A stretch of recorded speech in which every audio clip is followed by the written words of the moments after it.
আসসালামু আলাইকুম। গত কিছুদিন আগে দেখেছিলেন আমার ভুতুমের বাচ্চা হয়েছে। তো আজকে বাচ্চাগুলোর আপডেট নিয়ে আপনাদের সাথে চলে আসলাম আবার।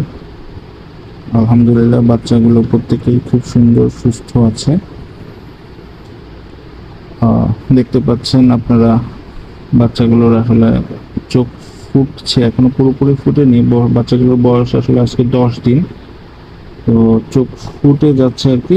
আগামীকালকের মধ্যে হয়তো বা আশা করি চোখ খুব ভালোভাবে ফুটে যাবে।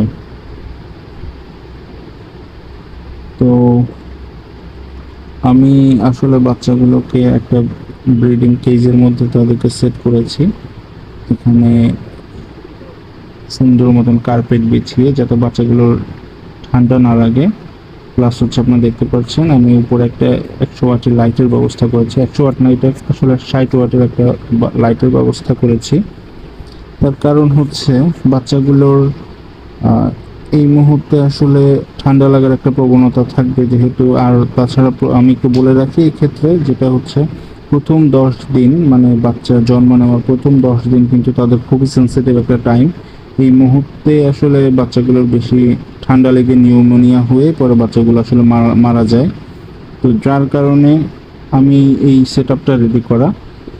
তো যখনই আমি তাদের মাদার ক্যাটকে বাচ্চাগুলো থেকে বের করে নিব, তখন এই লাইটটা জ্বালিয়ে দেই, যাতে করে তাদের ঠান্ডা না লাগে অথবা ভেতরের ওয়েদারটা যাতে একটু ওয়ার্ম থাকে, গরম থাকে।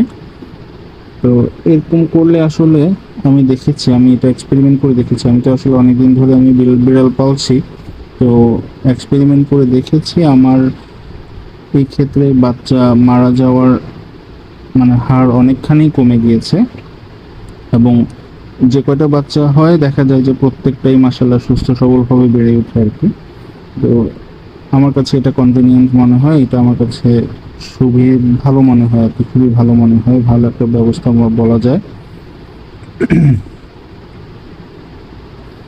তো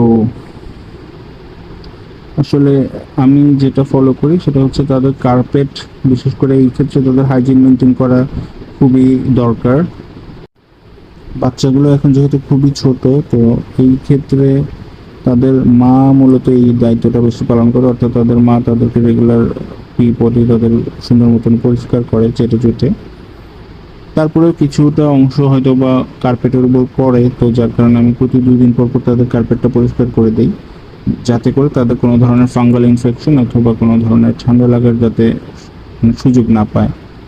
আর তাছাড়া তাদের মাথার উপরে তো লাইটটা যতক্ষণ মা না থাকে তখন তো জ্বলেই আর কি। তো এই তো, সবাই আমার বাচ্চাগুলোর জন্য দোয়া করবেন। সবাইকে ধন্যবাদ।